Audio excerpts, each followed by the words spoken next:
Chapter 11. And it came to pass, when Jabin king of Hazor had heard those things, that he sent to Jobab king of Madon, and to the king of Shimron, and to the king of Akshaph, and to the kings that were on the north of the mountains, and of the plains south of Chinneroth, and in the valley and in the borders of Dor on the west, and to the Canaanite on the east and on the west, and to the Amorite and the Hittite, and the Perizzite and the Jebusite in the mountains, and to the Hivite under Hermon in the land of Mizpeh. And they went out, they and all their hosts with them, much people, even as the sand that is upon the seashore in multitude, with horses and chariots very many. And when all these kings were met together, they came and pitched together at the waters of Merom to fight against Israel. And the Lord said unto Joshua, Be not afraid because of them, for tomorrow about this time will I deliver them up all slain before Israel. Thou shalt hew their horses, and burn their chariots with fire. So Joshua came, and all the people of war with him, against them by the waters of Merom suddenly, and they fell upon them.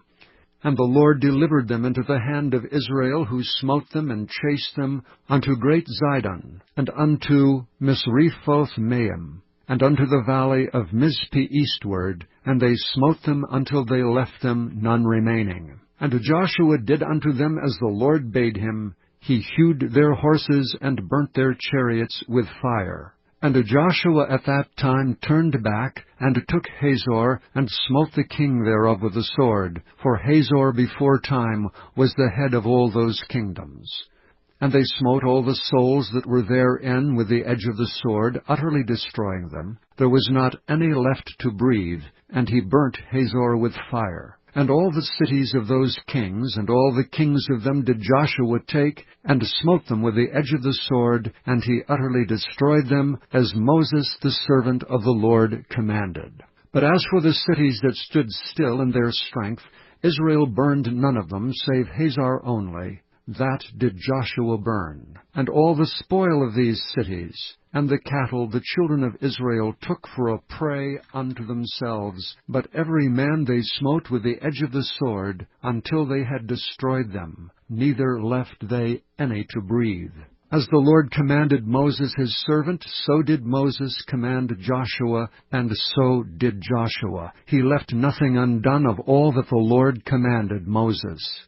So Joshua took all that land, the hills, and all the south country, and all the land of Goshen, and the valley and the plain, and the mountain of Israel, and the valley of the same, even from the mount Halak, that goeth up to Seir, even unto Baalgad, in the valley of Lebanon, under Mount Hermon. And all their kings he took and smote them, and slew them.